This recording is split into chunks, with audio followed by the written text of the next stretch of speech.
కార్యక్రమానికి తిరిగి స్వాగతం. గురుగారు మీరు స్టోరీ చెప్తున్నారు. ఈ విషయం కుర్రాడు విషయం తెలుసుకున్న మహారాణి రాజుగారిని అడుగుద్ది, ఎవరో తెలివైన కుర్రాడు ఉన్నాడంట కదా, నా దగ్గరికి పంపించవచ్చు కదా. సరే వెళ్ళి రాణిగారి దగ్గర కొన్నాళ్ళు ఉండిరా. సరే ఈ పిల్లాడు అక్కడికి వెళ్తాడు. రాణిగారి దగ్గరికి వెళ్ళిన తర్వాత ఒకరోజు అడుగుతాడు రాజుగారు పిలిచి, రాణిగారి గొప్పతనం ఏమిటి చెప్పమని, రాణిగారి గురించి నీకు తెలిసింది చెప్పమని. అంటే మీరేమనుకోకండి మహారాజా, రాణిగారు కూడా రాజవంశం నుంచి చెందినవారు కాదు అంటే కొంచెం కోపం వస్తుంది. ఏమిటి ఎవరిని పడితే అండి ఇష్టం వచ్చినట్టు మాట్లాడుతున్నాడు అని చెప్పేసి అత్తమామగారిని పిలిపిస్తాడు. పిలిపించిన తర్వాత ఏమిటి సంగతి, మీ అమ్మాయి గురించి చెప్పమంటే, నిజమే మా అమ్మాయి పుట్టిన 6 నెలలకే నీకు భార్యగా మీ అమ్మ నాన్న కాయపరుచుకున్నారు నాకు కూతుర్ని, కానీ అది చనిపోయింది. ఇచ్చిన మాట తర్వాత ఎన్ని తెలిస్తే ఏమవుతుందో అని చెప్పేసి మా ఇంటి దాసి పిల్లని పెంచాం, రాణిలాగే పెంచాం, ఎక్కడ ఏ లోపం చేయలేదు అని చెప్పి. సరే అప్పుడు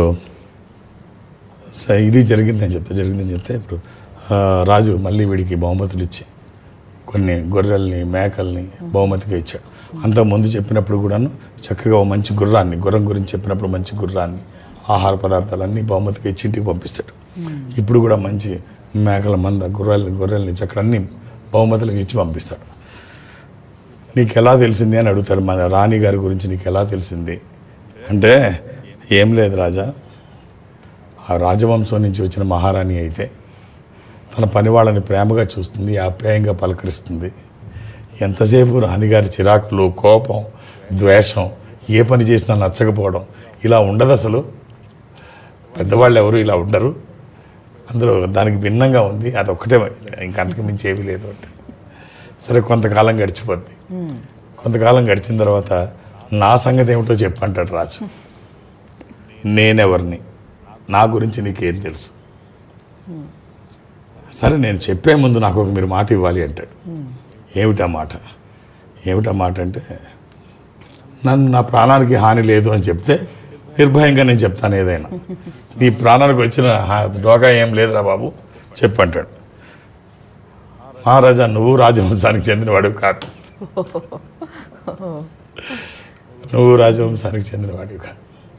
అంటే అప్పుడు ఎవరు ఏంటని మొత్తం తన గురించి తెలుసుకుంటాడు. తన పుట్టుక గురించి తెలుసుకుంటే అప్పుడు తెలిసింది ఏమిటంటే, పిల్లలు లేకపోతే రాజుగారికి ఒక గొర్రెల కాపరి దగ్గర నుంచి పిల్లోడిని తెచ్చుకొని పెంచుకుంటారు. ఇది తను ఆ రాజు. సరే అప్పుడు తెలుసుకుంటాడు, తన జన్మవృత్తాంతం తెలుసుకొని ముందు ఆ పిల్లోడు చెప్పినప్పుడు చాలా కోపం వచ్చినా వీడు తెలివితేటల మీద నమ్మకం ఉన్నవాడే నిదానంగా ఆలోచిస్తూ మొత్తం తెలుసుకుంటే తిను కూడా క్షత్రియుడు కాదు. ఒక గొర్రెల కాపరి దగ్గర నుంచి తీసుకొని పెంచుకున్నారు తల్లిదండ్రులు పిల్లలు లేకపోతే. చాలా కాలం చూసిన తర్వాత నీకు ఎలా తెలిసింది అని అడుగుతాడు. మహారాజా మీరు ఎలాగ నన్ను ఏమనరు, అభయం ఇచ్చారు, అందుకనే చెప్పాను.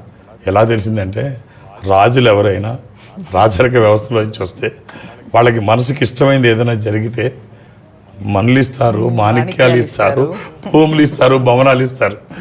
మీరు మొదటిసారి గుర్రం గురించి చెప్పినప్పుడు నాకు ఒక గుర్రాన్ని, 4 ఆవుల్ని, ఆహార పదార్థాలని ఇచ్చి మా ఇంటికి పంపించారు. మహారాణి గారి గురించి చెప్పినప్పుడు మేకల్ని, గొర్రెల్ని ఇవన్నీ ఇచ్చి పంపించారు. రాజులు ఇలా చేయరు. సరే కథ కట్ చేస్తే ఏం చెప్తుంది అంటే, ఎవరిలోనైనా లోపాలు ఉండడం సహజమే. లోపాలున్నాయని వాటిని చూసి భయపడ్డమో బాధపడ్డమో కాదు, మీలో ఉన్న బలాల్ని గుర్తించండి, బలహీనతల్ని కాదు. ఈ కథలో మొత్తం అన్ని లోపాలంటే అర్థమే, ఉద్దేశం ఏమిటి అంటే, అందరికీ ఉంటాయి. కొంతమందికి అయితే వాళ్ళల్లో ఉన్న లోపం ఏమిటో తెలియకుండా బతికేస్తారు. ఒకడు వచ్చి చెప్పాలి నీలో ఈ లోపం ఉందని చెప్తే తప్ప వాళ్ళకి తెలియదు.